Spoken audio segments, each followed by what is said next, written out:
सतीश तेजी से अपनी गाड़ी को भगाते हुए जा रहे थे। उनको चिंता थी सिर्फ अपने भतीजे इंदर की। बस मन में एक ही ख्याल आ रहा था कि कहीं उसके साथ कुछ बुरा ना हो गया हो। इसी चिंता में वो गाड़ी को काफी तेज भगा रहे थे। लेकिन गाड़ी के सारे शीशे बंद हो, इतनी तेज रफ्तार में भी अगर कोई आवाज आ जाए तो हो सकता है कि अगर हम अपनी नॉर्मल रूटीन में देखें तो डर जाए। लेकिन जैसे ही एक आवाज इनके कानों में पड़ती है तो ये जल्दी से गाड़ी की ब्रेक लगाते हैं। गनीमत थी कि रात का समय था। वो उस गांव की सड़क बिल्कुल सुनसान थी, इसलिए किसी भी तरीके के कोई भी ट्रैफिक ना होने की वजह से गाड़ी रुकती है, थोड़ी सी लड़खड़ाती है और सतीश दरवाज़ा खोलने को होते हैं। लेकिन उनके बिल्कुल पास में बैठा नॉन ड्राइविंग सीट पर एक शख्स उनको रोकने की कोशिश करता है और कहता है, अरे भैया, आप थोड़ा सा अकल से काम लीजिए। क्या आप समझ रहे हैं कि क्या ये चीज़ मैंने आपको जो बताई है वही है? बाहर मत जाइए। लेकिन सतीश हैं कि वो उनकी एक बात भी नहीं सुनते। सतीश जल्दी से गाड़ी रोकते हैं और बाहर की तरफ भागते हैं। जो वो शख्स गाड़ी के अंदर बैठा हुआ था वो इतना डरा हुआ था कि सतीश के गाड़ी से बाहर निकलने के बाद भी उसकी हिम्मत पड़ नहीं रही थी। लेकिन वो करता क्या, उसको गाड़ी चलानी भी नहीं आती थी। वो कुछ समय इंतजार तो करता है, फिर उसके बाद गाड़ी में ही बैठे बैठे आवाजें लगाता है सतीश जी को, सतीश भैया, अरे आ जाइए, कहाँ पर हो आप? लेकिन कोई भी आवाज नहीं आती। उसके बाद फिर वो हिम्मत करता है। हिम्मत करके वो गाड़ी से उतरता है और अंधेरे को चीरता हुआ मोबाइल की टॉर्च ऑन करता है और इधर उधर देखना शुरू कर देता है। वो एक दिशा की तरफ खास तौर पर देखना नहीं चाहता था किसी भी हालत में। लेकिन जब सब दिशाओं में वो देख लेता है और उनको सतीश दूर दूर तक नजर नहीं आता तो हार कर उसको उस तरफ तो देखना ही पड़ता है। और जब वो देखता है उस तरफ, उसका शक यकीन में बदल जाता है और वो हो जाता है खौफजदा। ऐसा भी क्या देख लेता है उस पेड़ के पास? जानेंगे आज के किस्से में। लेकिन इससे पहले, नए हैं चैनल पर, भाई सब्सक्राइब जरूर कीजिए। बहुत रफ्तार कम हो चुकी है सब्सक्राइब करने की। लाइक आज इस वीडियो पे जाने चाहिए, उसका मैं कारण आपको बताऊंगा। हाइप भी जरूर कर दीजिएगा, शेयर कीजिएगा और कमेंट्स में फीडबैक जरूर बताइएगा कि कैसा लगा आपको किस्सा। इससे पहले कि किस्सा हम आज का शुरू करें, आप में से बहुतों को पता तो होगा ही कि पिछले कुछ समय से चैनल पे वीडियोस तो रोज आ रही थी, लेकिन उसमें उसमें जो पुरानी स्टोरीज थी वो अपलोड हो रही थी क्लिप्स के तौर में। और कुछ पॉडकास्ट थे वो पुराने भी थे नए भी थे, लेकिन मोरलेस जो स्टोरी जो है वो नहीं आ रही थी वीडियो के रूप में। और बहुत जानों को तो पता है, लेकिन जिनको नहीं पता मैं उनकी इंफॉर्मेशन के लिए थोड़ा सा पार्ट बता देता हूँ, फिर हम किस्से पर ही आएंगे। कि लास्ट मंथ के एंड में मेरा एक एक्सीडेंट हुआ था जिसकी वजह से काफ़ी कॉम्प्लिकेशंस थे चेस्ट में। और मेरे से मुश्किल से ही बात हो पाती थी, तो इसलिए फिर for the time being rest करनी पड़ी। हालांकि एक्सीडेंट के कुछ एक हफ्ते बाद मैंने 2-3 वीडियोस नहीं डाली थी, लेकिन उसके बाद फिर ज़्यादा तबीयत खराब होगी तो डॉक्टर्स ने मुझे कंप्लीट रेस्ट लेने के लिए कहा है। अभी भी आपसे बात कर रहा हूँ तो बात करते करते सांस फूल जाती है, हो सकता है कितने कट लगाने पड़ेंगे कह नहीं सकता, लेकिन अब भाई काम तो करना ही है।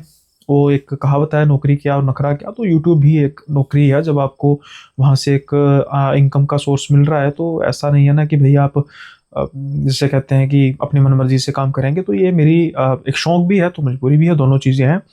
हाँ, ठीक है, महसूस कर रहा हूँ अब काफ़ी पहले से इस लायक हूँ कि मैं अब आपको फिर से नई स्टोरी रोज एक देने के काबिल हूँ। तो ये था छोटा सा अपडेट रिगार्डिंग माई हेल्थ। और कुछ नए अब देखो क्या होता है कि वैसे तो एक कहावत है कि शैतानी दिमाग वो नहीं, सो खाली दिमाग शैतान का घर। लेकिन वो शायद तब होता था जब लोगों के पास इतना कुछ था नहीं, यानी कि अब मोबाइल ही तो सारी दुनिया है। तो फिर उस समय चैनल के बारे में भी काफ़ी कुछ सोचने को मिला कि किस तरीके से चैनल को और ग्रो किया जा सकता है, क्या क्या नया एडिशन दिया जा सकता है, किस तरीके से दिया जा सकता है एडिशन नया। तो फिर वो भी मैंने सोचा है, तो उसके बारे में भी हम मिडल ऑफ द वीडियो बात करेंगे। लेकिन हम पहले शुरू करते हैं किस्से से। इंदर एक ऐसा बदनसीब लड़का जिसके माता पिता बड़ी ही छोटी सी उम्र में गुजर गए। इंद्र के माता पिता सतीश के हाथों अपने बच्चे को सौंप कर गए थे। उन्होंने किसी समारोह में जाना था। सतीश की उम्र तब 4 साल थी। तो वहाँ पर बच्चे का कुछ ऐसा था नहीं, तो वो सतीश यानी कि जो इनके चाचा हैं इंदर के, तो इनके हाथों वो सौंपते हैं कि भाई इसका तू ख्याल रखिएगा और हम प्रोग्राम से होकर आते हैं। अब उनके जो माता पिता हैं वो प्रोग्राम में जाते तो जरूर हैं, लेकिन फिर उसके बाद वो कभी वापस आ नहीं पाए। रास्ते में एक दुर्घटना होती है और उसमें वो दोनों खत्म हो जाते हैं। लेकिन इंदर के माता पिता इस दुनिया में तो नहीं रहे। जाने से पहले सतीश को वो जो बोलकर गए थे, सतीश ने वो बात अपनी गांठ बांध ली थी। सतीश उसके बाद इंदर का चाचा नहीं रहा, दूसरे शब्दों में वो उसका माँ बाप ही बन गए। इनकी भी शादी तो हुई, बच्चे भी हुए, लेकिन जिस तरीके से इन्होंने इंदर को पाला, जैसे अपनी औलाद, सगी औलाद को कोई पालता है, बिल्कुल वैसे ही अपने शरीर का एक हिस्सा ही बना के रखा, दिल का टुकड़ा बना के रखा। अब इंदर का भी तो सब कुछ सतीश ही थे, सारी दुनिया सतीश ही थी, इसलिए इंदर की का भी जो प्यार था वो सतीश से बेशुमार था। दोनों चाचा भतीजा एक दूसरे पर जान छिड़कते थे। अब धीरे धीरे इंदर बड़ा हो रहा था, अच्छा लड़का था, लेकिन गुस्सा थोड़ा सा ज्यादा आता था। क्योंकि होता क्या है कि जैसा मर्जी हो, लेकिन भाई बिन माँ का बच्चा, बाप का प्यार तो मिलता था, कोशिश तो माँ का प्यार भी देने की भी होती थी। उनकी चाची भी अच्छी थी, ऐसा नहीं था, लेकिन फिर भी सगी माँ जो होती है वो उससे बढ़कर तो कुछ होता नहीं है। और फिर हम बिल्कुल नॉर्मल लाइफ की भी एक्सपेक्टेशन नहीं कर सकते कि भाई एक इंसान बिल्कुल नॉर्मल होगा, तो उसमें थोड़े से एंगर इश्यूज थे। खैर इसमें कुछ ऐसा बहुत ज़्यादा कंसर्निंग था नहीं तब तक, जब तक वो दिन नहीं आया। अब दिन आता है एक शादी का। अब इंदर के बुआ के लड़के की शादी थी। ये शादी अब एक गांव में थी। अब प्लान यही होता है कि भाई जो इंदर के दादाजी हैं, सारा परिवार, यानी कि भाई बुआ के लड़के की शादी, कजन ब्रदर की शादी है और बिल्कुल क्लोज का रिलेशन है, तो सबका जाना लाजमी था। अब ये सारे अपना तैयार होते हैं और उसके बाद फिर ये निकल पड़ते हैं अपने बुआ के घर। शादी का माहौल था। इनके बुआ के दो बेटे थे, बड़ा बेटा, छोटा बेटा, एक बहन थी जिसकी शादी पहले हो चुकी थी। अब जो बेटा, बड़ा बेटा था, उसकी शादी थी। अब इनकी इंद्र की बड़े बेटे से बहुत बनती थी, बड़ा इनका आपस में प्यार था। और तकरीबन तकरीबन कहने का मतलब है कि जब भी ये आपस में मिलते थे, या कई बार स्पेशल भी होता था कि भाई वो उनका जो बुआ जी का लड़का स्पेशल इंदर को मिलने ही शहर आया है, या स्पेशल उसको ही मिलने गाँव गए हैं। लेकिन जो इनका छोटा लड़का था, इनकी बुआ का, इसके साथ इनकी कुछ ज़्यादा इतनी थी नहीं। मतलब कई बार लड़ाई भी हो जाती थी, लेकिन एक दूसरे को कुछ ज़्यादा पसंद करते नहीं थे। आज तक कभी भी ये बात किसी के भी कंसर्निंग एरिया नहीं बनी। शायद किसी ने इतना गौर इसलिए नहीं की, क्या ये बच्चों की लड़ाई है और इसमें हमें बड़ों को क्या पढ़ना चाहिए, और कोई लड़ाई भी कोई कभी बहुत बड़ी कभी हुई नहीं थी। लेकिन आज ये जो बारात जिस अनहोनी की ओर बढ़ रही थी, शायद अगर कभी इनकी लड़ाई ना हुई होती तो ये अनहोनी होती ही ना। अब बारात के चलने का समय हो चुका था।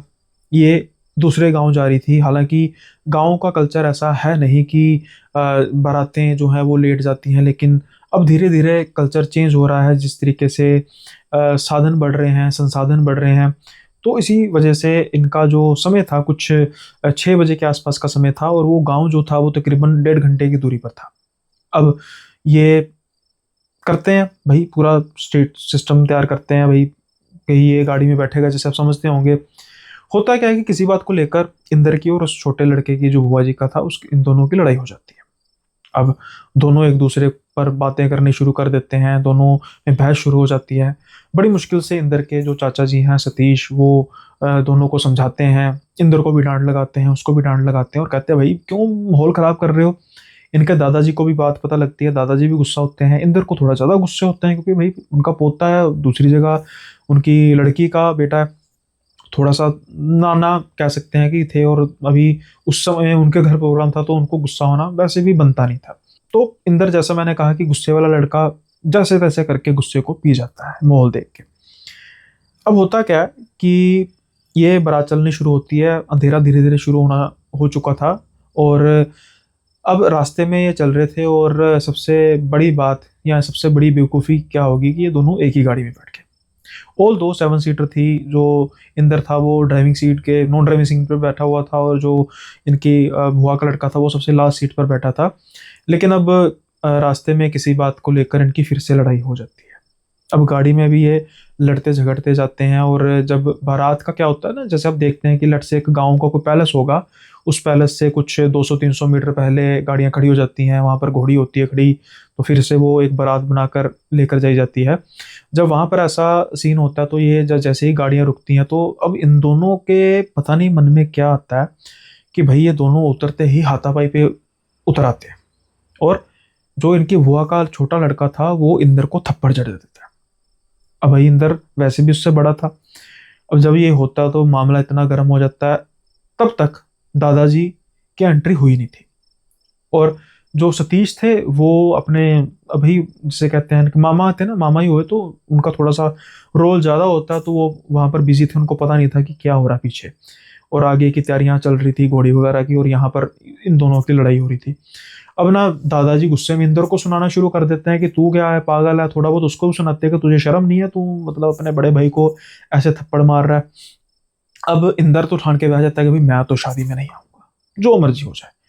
तो इंदर ना गुस्से में आगे बढ़ जाता है। जो एक मोड़ था सड़क का, और दादाजी पीछे से आवाज लगाते रहते हैं। तो होता क्या है कि एक लड़का था जो इनकी फैमिली में से था, वो कहता है कि अरे दादाजी चिंता मत करो, भैया भी थोड़ी सी हुई है बहुत ज़्यादा इनमें, आपके आने से पहले वैसे हुई तो इंदर भैया के साथ गलती है। तो ऐसा करता मैं इनको लेकर मना कर लेकर आता हूँ, आप आपकी ज़रूरत है वहाँ पर, आप वहाँ पर जाइए। और इतने में एक आधा लड़की वालों का भी कोई था मेंबर, और वो भी मतलब ऐसे देख रहा था कि भी क्या हुई, उनका भी होता है ना कोई क्लोज फैमिली मेंबर हो। तो वो कहता है भैया हाँ, मैं अपनी बाइक लेकर आता हूँ, तो हम भी ना मतलब लेने जाते हैं भैया को, ऐसे नहीं मतलब रात का समय है, गाँव का समय है, कुछ पता नहीं होता। तो वो 5 मिनट में अपनी बाइक ले आता है। तब तक अब बाकी सारे होते हैं, सबको शादी का होता है, किसी के लिए कोई भाई एक को थप्पड़ पड़ा है, किसी के लिए कोई बहुत बड़ी बात नहीं हो सकती, उसके लिए जितनी बड़ी होगी। तो सभी अपने मूड ठीक करके उस तरफ बढ़ जाते हैं, और ये दोनों जाने उसके पीछे चल जाते हैं। अब क्या होता है कि वो इसके पास गांव मतलब आके बाइक रोकते हैं और उसको मनाना शुरू कर देते हैं। इंदर कहता है कि भाई देखो तुम दोनों बीच में ना पड़ो, अपने रिश्तेदार को जानता था। दूसरे थे कि भैया प्लीज आप भी ऐसा मत करो, तो आप मतलब ऐसे बीच में मत पड़ो, आपको नहीं पता क्या हुआ। तो वो कहता भैया माफ करो, सारी अब देखो ना, ऐसा ना करो, हमारे मेहमान हो, ऐसा वैसा। बड़ी मुश्किल से वो उसको मनाने की कोशिश करते हैं, लेकिन फिर भी उसके बाद भी वो मानता नहीं है। अब क्या होता है कि इन बिटवीन इंदर को एक चीज याद आती है। वो ना एक गांव का नाम लेता है कि मुझे बात बता, ये जो गांव है कितनी दूर है यहाँ से। भैया होगा कुछ यहाँ से 17-18 किलो के आसपास, किलोमीटर के आसपास। मतलब कि आधा घंटे में पहुंच जाएंगे हम, बाइक से जाएं तो। कहता हाँ इतने में पहुंच जाएंगे। तो कहता है कि चल ठीक है, मैं शादी में नहीं जाऊंगा, मैंने तो मुंह से निकाल दिया। उसकी थी कि भाई मैंने मुंह से बात कर दी तो कर दी, अब तो भाई मैं समारोह में नहीं जाऊंगा, और तुम जाओ भाई, मैं तो मुझे बाइक दे दो अगर दे सकते हो।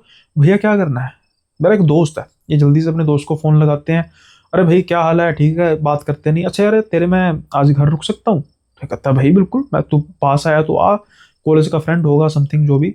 तो ये कहता है बस ठीक है, मैं तेरे पास थोड़ी देर में आया। अब ये बात करते करते कुछ 9-10 बजे का समय अराउंड हो चुका था, और ये अब फिर दोनों मनाने की कोशिश कर रहे हैं कि भाई ऐसा मत करो, ऐसा मत करो। लेकिन इंद्र का माहौल देख लेते हैं कि भाई वो तो मानने वाला है नहीं। फाइनली इंदर जब देखते हैं कि मानता नहीं है, तो फिर वो शादी वाले लड़के को कहते हैं कि भाई तू अपनी बाइक दे दे। जो इनका इनके रिश्तेदार था, रोहन था उसका नाम, उसको कहते हैं रोहन तू मुझे छोड़कर आ जाएगा।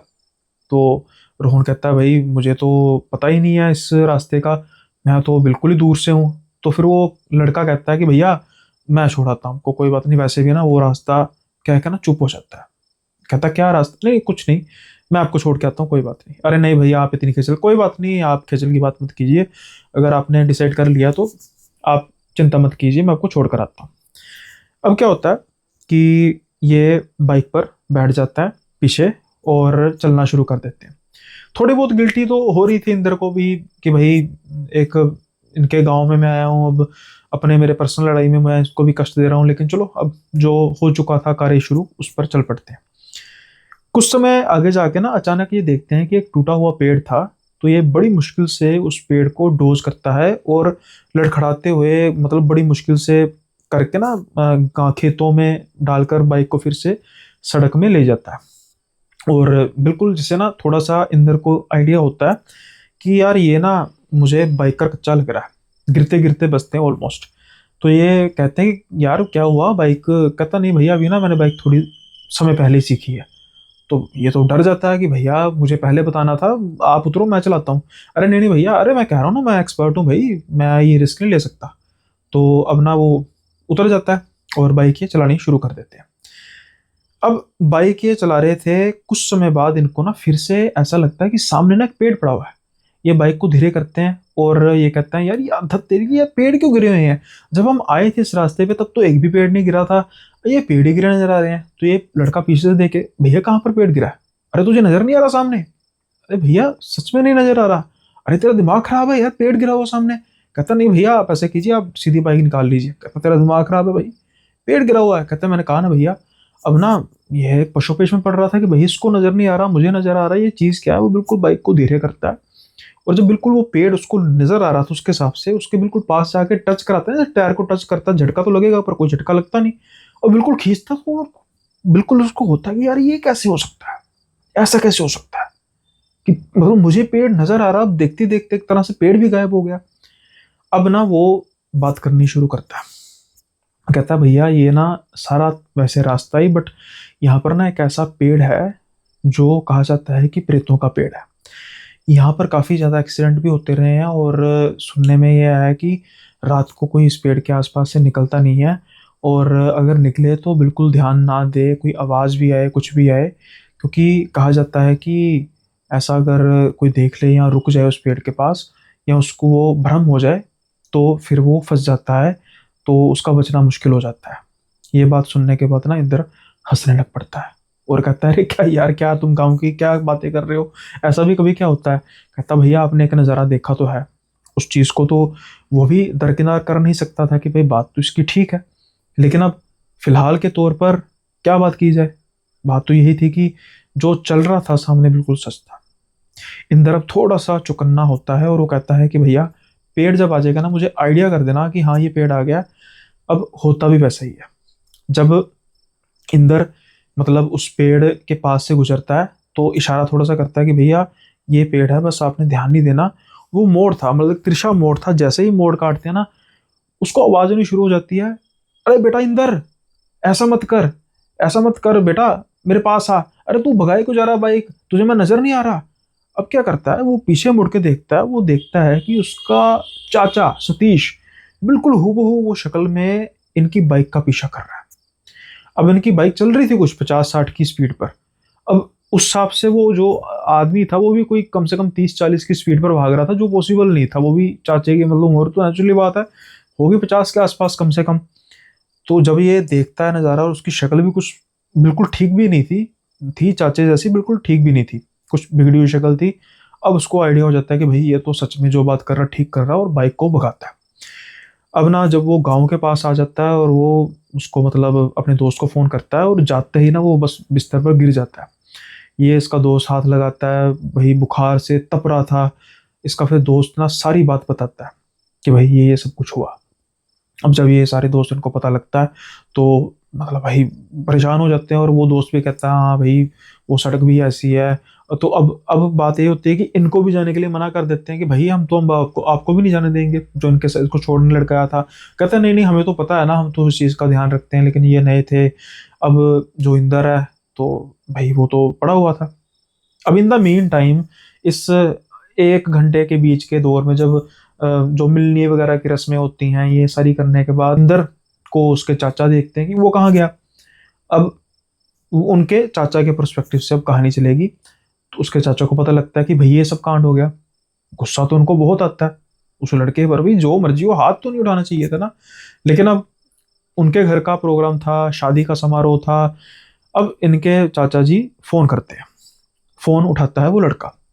पहले तो अपने भतीजे की फोन पर किसी और की आवाज़ सुनकर थोड़ा सा घबरा जाते हैं, लेकिन उनका जो लड़का हुआ है वो बोलता है कि नहीं, दरअसल ये इंदर ऐसे ऐसे मतलब गुस्से में आ गए थे मेरे दोस्त के घर, वो गांव का नाम लेते हैं जो इस गांव यहाँ पे पड़ता है। तो अभी ना इनको बुखार काफ़ी ज़्यादा हो चुका है। तो जो चाचा जी कहते हैं भाई मैं अभी आया, तो वो कहते हैं नहीं नहीं आप मत आना, सब कुछ ठीक है। अब उनके घर वाले भी मनाने की कोशिश करते हैं कि इस समय आप मत आइएगा, कैसे आएंगे? वो कहते हैं उसकी आप छोड़ो, वो मैं आ जाऊंगा। बट मैं अपने भतीजे को यहाँ से लेकर जाऊंगा। एक तो भाई शादी का समारोह, बुखार है, कुछ झूठ तो नहीं बोल रहे, कुछ अनहोनी तो नहीं होगी। काफ़ी चीज़ें इनके दिमाग में, मन में चल रही थी। अब इनके दादाजी समझाने की कोशिश करते हैं कि बेटा चल, बुरा तो हुआ, अब उसके बाद हम देखेंगे, समारोह खराब हो जाएगा। वो कहते हैं नहीं, अब यहाँ पर जो मेरा काम था हो गया, मैं तो उसको लेकर ही आऊँगा जैसे मर्जी है। वो बात मानते नहीं है, लेकिन रास्ते का पता नहीं था। तो फिर एक आदमी और थे, राम अशोक, जिनकी ड्यूटी लगती है कि भैया आप साथ में चलिए और थोड़ा सा ध्यान रखिए क्योंकि रास्ता वैसा ही है। अब ये रास्ते में गाड़ी भगाते जा रहे थे। होता क्या है, सब कुछ नॉर्मल होता है। इनको अपने भतीजे की चिंता थी। इन बिटवीन एक दो बार कॉल करते हैं और पूछने की कोशिश करते हैं। बाकी कहते हैं कोई बात नहीं, चिंता न करो, हम आ रहे हैं। और वो भी कह रहे थे कि आराम से आइएगा। इनको कहता है लगता है भाई खाली सड़क है, आराम वाला क्या सीन है, ठीक तो आ रहे हैं। अब होता क्या है कि एक ना आदमी खड़ा हुआ था सड़क के किनारे, तो ये थोड़ी सी ना स्पीड कम करनी शुरू कर देते हैं। और जो आदमी बैठा हुआ था उसको ये महसूस होता है कि ये शायद इसको लिफ्ट देंगे। तो ये कहते हैं कि अरे सतीश भैया, गाड़ी मत रोकना, आप गाड़ी आगे बढ़ाओ। कहते क्यों भाई, मुझे लग रहा है कोई जरूरतमंद है, उसको लिफ्ट दे देते हैं। तो कहता है नहीं नहीं नहीं नहीं, आप ऐसा मत करो, इस समय सही नहीं है। अरे नहीं यार, बंदा बिल्कुल ठीक लग रहा है। वो बिल्कुल कुर्ते पजामे में था, जैसे हरियाणवी होता है ना, कुर्ते पजामे में होते हैं ताऊ जी वैसे। तो भाई वो जब तक इतनी बात चल रही होती है, गाड़ियाँ पास आ जाती हैं, रोक लेते हैं। और वो नीचे करके हाँ जी कहते हैं आगे तक छोड़ देंगे। तो ये तो राम अशोक तो नजर नहीं मिला रहे थे, वो पीछे बैठ जाता है। अब क्या होता है कि कुछ समय आगे बढ़ते हैं, वो बंदा बड़े आराम से बैठा था और सतीश जी कहते हैं कि अरे राम अशोक जी, हमें बताना कि हम कहाँ से मुड़ेंगे, फिर उस हिसाब से तो मतलब इनको वहां तक ही हम छोड़ सकते हैं ना। तो ये पूछते हैं कि अरे भैया तेरा गाँव कौन सा है। तो ये जिस गांव का नाम लेते हैं और ये पूछता है कि मैं तो उस गांव में रहता था। अब जब ये बात सुनते हैं तो ये सतीश कहते हैं कि हाँ राम अशोक जी, क्या कहाँ पर है वो गाँव, तो मुझे ना बता देना आप। राम अशोक जी कहते हैं नहीं, गाँव की तो बात छोड़ो, जो इसने बात की है ऐसी बात कोई करता नहीं है। कहते हैं मैं समझा नहीं, मैं इस गाँव में रहता था का मतलब क्या है वो तो होना चाहिए। तो कहते हैं क्यों भैया, था वाला क्या मतलब है। तो वो आदमी कहता है कि यही उतार दो मुझे। तो कहता नहीं, बोल भैया क्या बात है। तो उसकी ना आवाज़ थोड़ी सी बदल जाती है। अब जैसे एक नॉर्मल मैं आपसे आवाज़ में बात कर रहा हूँ, अचानक मेरी आवाज़ बदलेगी, आज सुनने वाला थोड़ा सा डर जाएगा। ये दोनों डर जाते हैं और ये जल्दी से ब्रेक मारते हैं। राम अशोक इशारा करता है उतरने दो, जल्दी से बंदा उतर जाता है। और ना गाड़ी का जल्दी से बंद दरवाजा होता है और ये कहते हैं भगाओ। तो ये राम अशोक जी को कहते हैं कि क्या हुआ, क्या किसकी बात कर रहे हो आप, क्या क्या हुआ, भगाने को कह रहे हो। कहते हैं वो इंसान नहीं था तो क्या था, वो प्रेत था। तो कहते हैं अरे कैसी बात कर रहे हो आप, अरे आपको पता नहीं आपने क्या कैसी बात कर रहा था। अरे था बोली और हाय है में फंस गए हो। उसकी आवाज़, अरे हाँ वो तो मैं डर गया, लेकिन कई बार होता है इंसान, मतलब कई बार जैसे हंसते हुए कईयों की आवाज़ बड़ी पतली हो जाती है, कईयों की ऐसे होती है। लेकिन अचानक बात करते करते ना इनका जो ध्यान था वो साइड मिरर पर जाता है और वो देखते हैं कि वही आदमी सफेद कपड़ों में इनका पीछा कर रहा है बहुत तेज। अब ये बात तो इतनी है भी समझ रहे थे कि भाई मेरी गाड़ी 80 की स्पीड के आसपास चल रही है और बंदा भाई गाड़ी से कुछ ही दूरी पर है। तो ये डरते हुए ये कैसे भाग रहा है पीछे। तो कह रहा मैंने कहा ना वो प्रेत है। तो भाई ये पीछा कैसे छोड़ेगा, बस ध्यान मत दीजिए, चलाती रही गाड़ी। अब क्या होता है कि ये गाड़ी चलाते रहते हैं और गाड़ी की शीशे वगैरह सारी ऊपर कर लेते हैं और कुछ समय बाद वो नजर आना बंद होता है।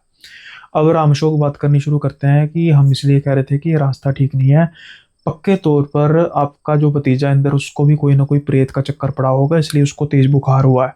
अब ये बात सुनकर इंदर और डर जाते हैं, शायद राम अशोक को ये बात करनी नहीं चाहिए थी। अब ये बात सतीश बखूबी समझ चुके थे और उनको मालूम भी पड़ चुका था कि उनका भतीजा सच में खतरे में है। अब वो अपने जो दोस्त के घर में पड़ा हुआ है, बुखार उससे कम से कम सिर्फ बुखार तो नहीं हुआ। अब जैसे जैसे वो गाड़ी तेज भगाते जा रहे थे, उनके मन में चिंता थी कि भाई उनका भतीजा ठीक ठाक हो और जितनी जल्दी हो सके वो पहुंच जाए। अब गाड़ी के शीशे बंद, इतने में कोई आवाज, वो भी तेज चलती गाड़ी में, बाहर से लगाए तो सुनना लगभग नामुमकिन है। लेकिन जब इंसान डरा हो और किसी खास अपने को लेकर, अपने के लिए, तो फिर ये सारी लॉजिक उस समय शायद नहीं आते। ऐसे ही सतीश को एक आवाज पड़ती है, उनके भतीजे इंदर की।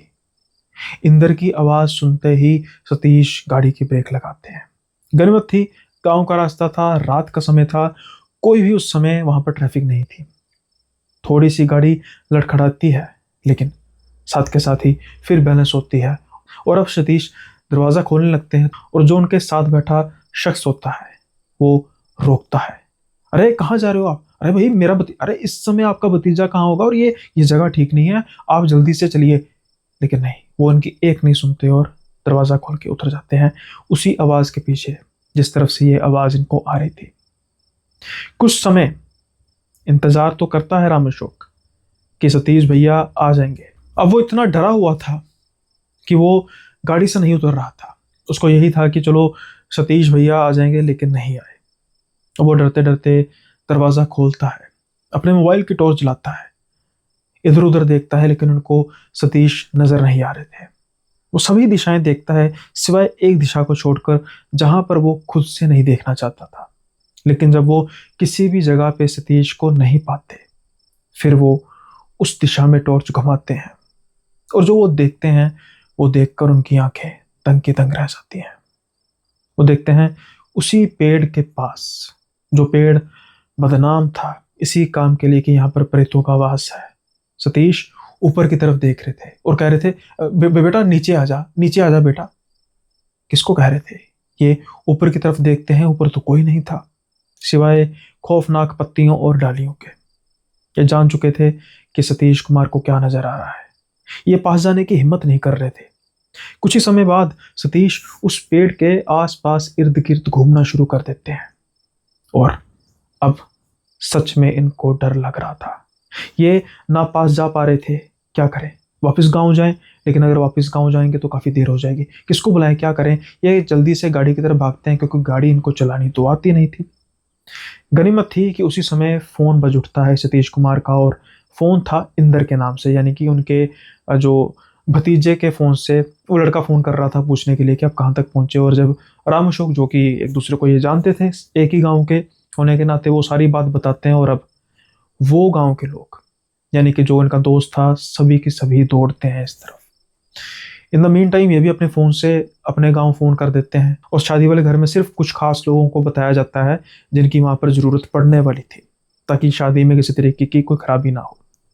अब कुछ ही समय बाद गांव के काफ़ी लोग इकट्ठे हो जाते हैं और वो देखते हैं कि सतीश कुमार पेड़ से नीचे गिरे हुए हैं। उन्होंने पेड़ पर चढ़ने की कोशिश की, साफ तौर पर नाखून नजर आ रहे थे पेड़ पर, नाखून की लकीरें नजर आ रही थी पेड़ पर। पंडित जी एक आ चुके थे जिनकी सख्त जरूरत थी। पंडित जी उस पेड़ की तरफ देखते हैं, थोड़े से खौफजदा लगते हैं, लेकिन अब वो कुछ मंत्र बड़बड़ाना शुरू करते हैं और कुछ गंगा जल के छींटे मारने शुरू करते हैं और कहते हैं इनको इसी समय मंदिर लेके जाना पड़ेगा। उनको उठाकर गाड़ी में लिटाया जाता है और बाद में मंदिर ले जाया जाता है। अगले 7 दिन तक उनका इलाज किया जाता है और उनके शरीर में घुसे हुए प्रेतों को निकाला जाता है। इंदर अपनी हरकत पर शर्मिंदा था। वो जानता नहीं था कि यह बात यहां तक पहुंच जाएगी। उनका चाचा, जो उनके लिए माँ बाप ही तो था, सिर्फ उनकी, इंदर की जिद की वजह से उनके चाचा की जान जाते जाते बची। लेकिन शुक्र है कि बच गई।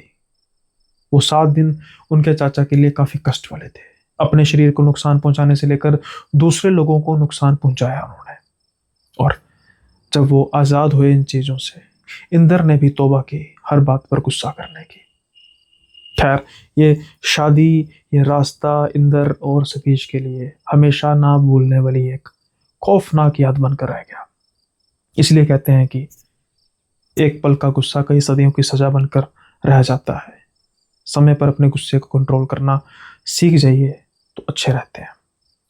अब हम इससे पहले दूसरा किस्सा शुरू करें, मैं बताना चाहता हूं कि कई आप में से लोग जानते होंगे कि हमने लाइव भी शुरू किया है, तो क्यों ना लाइव सेशन में भी हम ए प्री डिसाइडेड कहानी का जिक्र किया करेंगे। जैसे कि एक ऐसा लड़का जिसे खुली हवाओं में, शांत इलाके में रहना पसंद है, और उसके एक रिश्तेदार हैं जिसके पास एक जिनके घर के पास कह सकते हैं एक बहुत बड़ी झील है। अब वहां पर वो कुछ समय बिताने जाता है, लेकिन उसके बाद फिर जो उसके साथ होता है, पड़ाव दर पड़ाव, ये किस्सा जितना डरावना होता जाता है उतना ही ये किस्सा सस्पेंस से भी कम नहीं है। क्या हुआ उस लड़के के साथ, क्या है उस झील का राज, ये आपको जानने को मिलेगा शुक्रवार यानी कि इस फ्राइडे के, यानी कि 30 तारीख के लाइव सेशन में, जो तकरीबन 10 बजे के आसपास होगा। वो टाइम डिसाइड करके मैं पोस्ट कर दूंगा, और आप 10 बजे या जितने बजे का भी टाइम होगा जुड़ सकते हैं मेरे साथ लाइव प्रोग्राम में। तो नोट कर लीजिएगा और जुड़िएगा, सुनिएगा इस किस्से को। और उसके अलावा हम बातें भी करेंगे लाइव सेशन में। बातें करने का भी अपना ही एक मजा है।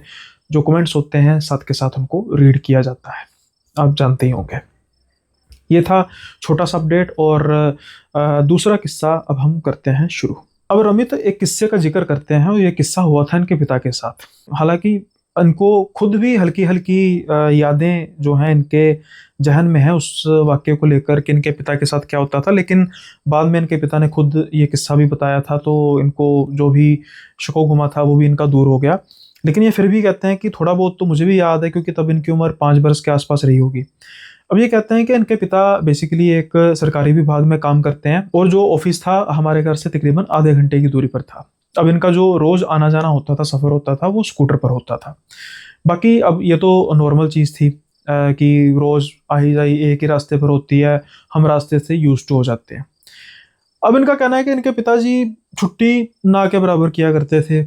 जो हफ्तावार छुट्टी होती है वो तो है ही है, इसके अलावा लेकिन जैसे किसी बहुत रेयर कोई किसी समारोह में जाना पड़ जाए तब ले ली, यानी कि बुखार वगैरह भी हो जाए तो तब भी ये मैनेज कर लेते थे। इनको इतना अपने काम से लगाव था। लेकिन एक बार क्या होता है कि इनके पिताजी शाम के समय में आते हैं, स्कूटर बड़ी मुश्किल मुश्किल से लगा पाते हैं, तो इनकी जो मदर हैं वो भांप जाती हैं कि आज कुछ इनकी रंगत ठीक नहीं नज़र आ रही। तो ये पूछती हैं कि मतलब क्या हुआ। तो ये कहते हैं कि आज ना मुझे बहुत शरीर पर अपने दबाव लग रहा है, और मुझसे तो खड़ा नहीं हुआ जा रहा। तो ये जाकर बेड पर बैठते हैं, मदर इनकी चाय वगैरह बनाती हैं, और थोड़ा सा मतलब बदन वगैरह दबाती हैं, कंधे वगैरह। तो इनको फिर नॉर्मल बुखार की दवाई देकर ये सो जाते हैं। लेकिन रात होते होते इनको ना काफ़ी ज़्यादा बुखार हो जाता है, बहुत तेज बुखार हो जाता है, इतना कि फ़ोन करके डॉक्टर को बुलाना पड़ता है। फैमिली डॉक्टर थे, डॉक्टर आते हैं और कहते हैं कि नहीं भाई ये तो काम इनका सही नहीं है, इनको हॉस्पिटल एडमिट करना पड़ेगा। नेचुरली बात है, हॉस्पिटल का नाम सुन के लोग डर जाते हैं। तो एम्बुलेंस को बुलाया जाता है, हॉस्पिटल लेकर जाया जाता है। तकरीबन 3 से 4 दिन लग जाते हैं। इन बिटवीन छुट्टी वगैरह लिख दी जाती है, और सारा जो मतलब प्रोसीजर होता है वो हो जाता है कि भाई डॉक्टर सलाह दे देते हैं कि आप 10 दिन की छुट्टी लीजिए, उस हिसाब से छुट्टी कर लेते हैं। होता क्या है कि बुखार का तो चलो धीरे धीरे जो नॉर्मल फर्क पड़ना था, अब क्यों अब इनके मुताबिक ये कहते हैं कि भाई मैं हालांकि इन चीज़ों पर विश्वास करता नहीं हूँ, लेकिन मेरे हिसाब से कि मेरे पिता को हेलुसिनेशन होने लग पड़ी, और वो कहते हैं कि मुझे एक आदमी नज़र आता है और दो छोटे छोटे बच्चे नज़र आते हैं। तो वो मुझे बड़े गुस्से से मतलब देखते हैं, और जो वो बच्चे हैं वो कई बार मेरी तरफ भागते हैं, और अचानक से मेरे मुंह से राम राम निकल जाता है, और जैसे इंसान डर के ना हाय राम, तो वो बच्चे फिर गायब हो जाते हैं, वो जो आदमी वो भी गायब हो जाता है। अब ना ये बात बड़ी अजीब सी थी जो इनके पिताजी ने की, क्योंकि इनके पिताजी भी मतलब एक प्रोफेशनल आदमी थे, और किसी इसी तरीके का वहम भरम कोई इतना ज़्यादा रहता नहीं था। लेकिन जब ये बात सुनते हैं तो ये भी थोड़ा सा, इनकी मदर भी तिलमिला जाती हैं। हालांकि जब 10 दिन बीत जाते हैं अभी इनकी सेहत में सुधार नहीं आता। डॉक्टर फर्दर छुट्टियों की बात कह देते हैं कि आपको रेस्ट करनी पड़ेगी, छुट्टियां ले लीजिए, तो ये रेस्ट करने लग पड़ते हैं। लेकिन अगले 2-4 दिन में ये चीज़ साफ हो जाती है कि जो भी ये बातें कर रहे हैं बिल्कुल ठीक कर रहे हैं। सो ये अब थोड़ा सा ध्यान देने लग पड़ती हैं, पंडित जी को बुलाती हैं। पंडित जी थोड़ा सा देखते हैं घर में, उनको घर में ना कुछ महसूस होता है कि यार घर में थोड़ा सा मुझे ना नेगेटिविटी सी नज़र आ रही है। ऑल दो इन्होंने बड़ा अच्छा मंदिर बना के रखा हुआ था, लेकिन फिर भी ना ये मतलब बात करनी शुरू करते हैं कि पंडित जी मुझे ऐसे ऐसे कोई नज़र आता है। अब पंडित जी कहते हैं देखो कई बार क्या होता है ऊपरी हवा होती है, लेकिन होता क्या है कि ये एक बात जरूर करते हैं कि जैसे इनके कमरे के बिल्कुल पास खिड़की थी, कभी वो खिड़की में नज़र आता है, यानी वो घर के बाहर ही खिड़की में, कभी इनको दरवाजे के बाहर नजर आते हैं, कई बार ये छत पर चढ़े हो तो उनको छत के नीचे की तरफ नजर आते हैं, कभी भी ये घर के अंदर नहीं वो दाखिल होती, वो तीनों चीज़ें। तो पंडित जी थोड़ा सा घर का शुद्धिकरण भी करते हैं, इनको भी मोली वगैरह बांधते हैं, और उसके बाद फिर कहते हैं कि मतलब पाठ वगैरह कीजिए। अब पाठ वगैरह करते हैं, 2-4 दिन फर्क पड़ता है, लेकिन उसके बाद फिर से ये चीज़ होने लग पड़ती है। अब क्या होता है कि एक रात के समय में ये ना बहुत ज़्यादा चिल्लाते हैं, बहुत ज़्यादा चिल्लाते हैं, और अचानक से जब इनकी मदर भी उठती हैं तो देखते हैं कि ये बस अपने कंधों को पकड़ कर ना काफ़ी ऊंची ऊंची चिल्लाए जा रहे थे। अब मदर इनकी डर जाती हैं और पूछती हैं कि क्या हुआ। तो ये अब बताते हैं कि आज उन्होंने मुझ पर हमला किया। तो ये डर जाती है कि उन्होंने हमला कैसे कर दिया। तो ये अपना फिर सपना बताते हैं कि ऐसे ऐसे मैं सपने में पता नहीं कैसे घर से बाहर निकल गया। वो तीनों जाने, वो आदमी और वो दो बच्चे जो थे, वो मेरा ही इंतजार कर रहे थे और बच्चे बस मुझ पर झपट पड़े। अब जैसे ही मुझ पर उन्होंने झपटा, मेरे कंधों को उन्होंने ना नोचना शुरू कर दिया, जिसकी वजह से मेरे कंधों पर, जब इनके कंधों को साइड पे किया गया तो वहां पर हल्के हल्के निशान थे जो इनके नहीं थे, मतलब नाखूनों के निशान थे छोटे छोटे। अब इनकी पत्नी बहुत ज्यादा डर चुकी थी, क्योंकि नेचुरली बात है भाई, इस तरीके से अगर बिल्कुल साफ साइंस नजर आने लग पड़े तो फिर इंसान डर तो जाता ही है। अब सुबह होते ही सबसे पहले इन्होंने फिर पंडित जी से बात की, और उसके बाद फिर पंडित जी ने किसी और के साथ बात करने का परामर्श दिया, जो जिनको ये जानते थे, मतलब पंडित जी जानते थे कि ऐसे ऐसे मुझे कुछ और ये मामला लग रहा है। अब क्या होता है कि उसके बाद फिर जब वो शख्स आते हैं, वो ध्यान लगाने के बाद कहते हैं कि आप मुझे ये बताइए कि पिछले कुछ दिनों में आपने कोई ना कोई कुछ ना कुछ गलती की हो। तो ये कहते हैं कि गलती तो मैंने कोई नहीं की, दरअसल मैं तो पिछले काफी दिनों से, कुछ दिनों को छोड़कर अपने काम पर तक नहीं जा रहा, मतलब घर ही रह रहा हूँ, घर में बैठे मैं क्या गलती करूंगा, और गलती भी किस तरीके की। तो ये कहते हैं कि गलती लाइक किसी को गाली निकाल ली, कहीं कोई पेशाब बाहर तो नहीं किया। तो इनको याद, हाँ हाँ पेशाब तो मैंने किया था। अब ना इनकी जो, जिन्होंने कहानी सुनाई है रमित, इनकी मदर भी मतलब बड़ी हैरानी से इनकी तरफ देती है कि ये बड़े डिसिप्लिन थे, इस तरीके की कुछ करते नहीं थे कि बाहर शौच करना है। तब ये पूछते हैं कि मतलब आप कैसे ऐसे कर सकते हैं, आप तो, कहते हैं नहीं उस दिन ना मुझे बहुत तेज बाथरूम आया था, मुझसे होल्ड नहीं हुआ, तो मैं फिर उसके बाद मतलब मैं रास्ते में रुक कर मैंने बाथरूम कर लिया। फिर उन्होंने बात की कि ये जो प्रेत थे ये उनका वहां पर स्थान था, तब से आपके पीछे लगे हैं। फिर ये भी नोट करते हैं कि जिस दिन मैंने बाथरूम किया था उसी शाम आते आते इनकी तबीयत खराब हो गई थी, और ये सारा जो सिलसिला शुरू हो चुका था। और फिर उसके बाद उन्होंने इनका उपाय किया, उपाय करने के बाद वो धीरे धीरे सपने में आना बंद हो चुके, नजर आना बंद हो चुके, और फिर धीरे धीरे जब इनका सिलसिला दोबारा आना जाना शुरू किया, तो फिर तब से ये इस चीज़ का काफ़ी ध्यान रखते हैं कि ये ना ही ये कुछ ऐसा करे, और अपने बच्चों को भी उन्होंने स्ट्रिक्टली मना किया कहीं पर भी बाथरूम, बाहर की तरफ कोई बाथरूम नहीं करना। तो मैं तो हमेशा ही ये कहता रहता हूँ कि भाई इस चीज़ का आप ध्यान रखा कीजिए। तो ये था दूसरा आज का किस्सा। और इससे पहले कि हम आज के एपिसोड को ख़त्म करें, मेंबरशिप पर नया एपिसोड भी अपलोड हो चुका है, पंजाब का एक ऐसा खौफनाक रास्ता।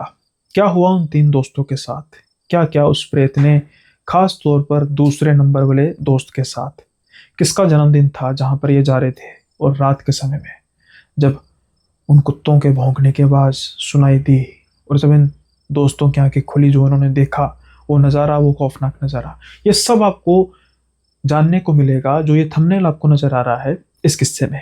और ये किस्सा है मेंबरशिप ओनली, मेंबर्स के लिए, जो खास तौर पर इस चैनल को फाइनेंशियली सपोर्ट करते हैं। अमाउंट मैटर नहीं करता, चाहे वो 29 रुपये हैं या जितना भी है, लेकिन खास तौर पर वो चैनल को सपोर्ट करते हैं। और उनके लिए मेरी कोशिश होती है कि हालांकि महीने में 3 से 4 एपिसोड प्रोवाइड करना, लेकिन आप जानते ही हैं कि जैसे एक्सीडेंट होने की वजह से मैं नहीं कर पाया, तो ये इस महीने का पहला एपिसोड है और आखिरी भी होगा, क्योंकि अब अगले ही महीने एपिसोड होंगे, लेकिन कोशिश होगी फ्रीक्वेंसी को इंक्रीज किया जाए।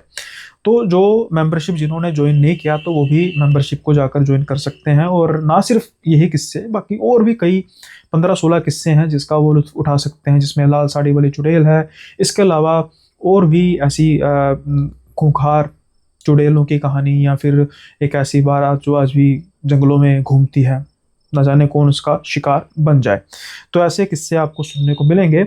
और कमेंट्स का जो सेक्शन है, देखिए मैंने काफ़ी या दूसरे शब्दों में कहें कि तकरीबन 1 महीने से कमेंट का रिप्लाई कोई नहीं किया, और उसका मैंने रीज़न भी बता दिया था जिसकी वजह से मैं नहीं कर पा रहा था। लेकिन अब ये सिलसिला शुरू हो जाएगा जल्दी ही, और साथ के साथ ही कमेंट्स का रिप्लाई भी आना शुरू हो जाएगा। लेकिन आप सबसे गुजारिश है कि दोबारा से कोशिश, हालांकि चैनल को इफेक्ट तो पड़ा, लेकिन उतना नहीं, सब आपकी सपोर्ट की वजह से उतना इफेक्ट नहीं पड़ा। लेकिन अब फिर से हमने जो डेली यूज़ वाली चीज़ है उसको हमने बढ़ाना है, ताकि चैनल फिर से दोबारा ऊपर उठ सके। तो आपसे गुजारिश है कि लाइक शेयर सब्सक्राइब जरूर कीजिएगा, और साथ के साथ ही हाइप का बटन प्रेस कर दीजिएगा इस वीडियो को खासकर, क्योंकि अब आप काफ़ी देर बाद इस वीडियो को मैंने अपलोड किया तो ये बनता है। और साथ के साथ जो बाकी मैंने लाइव की बात की है, जैसे कहानियाँ लाइव में बिल्कुल फ्रेश कहानियाँ हुआ करेंगी, तो फिर उस दिन आपको एक दिन में 2 कहानियाँ सुनने को मिले करेंगी। जो एपिसोड हुआ करेगा वो दिन के समय में आ जाया करेगा और लाइव रात के समय में। तो इस तरीके से हम थोड़ा सा चैनल को और पुश करेंगे और कंटेंट मेरी देने की कोशिश होगी, मैक्सिमम फ्रेश और मैक्सिमम बढ़िया से बढ़िया कंटेंट। सो ज़रूर बताइएगा कमेंट बॉक्स में भी कि कैसा लगा आपको किस्सा, और जल्दी से back to the track T shirt भी अपनी जो यूनिफॉर्म है उस पर हम आएंगे। और अब सर्दियां भी कम होने को हैं और दिल्ली भी 1-2 दिन में जाना होगा पॉडकास्ट वगैरह के लिए। तो that was from my and for the day. उम्मीद है कि आपको सब पसंद आया होगा, और सो मिलते हैं अगले एपिसोड में नए किस्सों के साथ। तब तक के लिए बाय बाय, अपना ख्याल रखिएगा।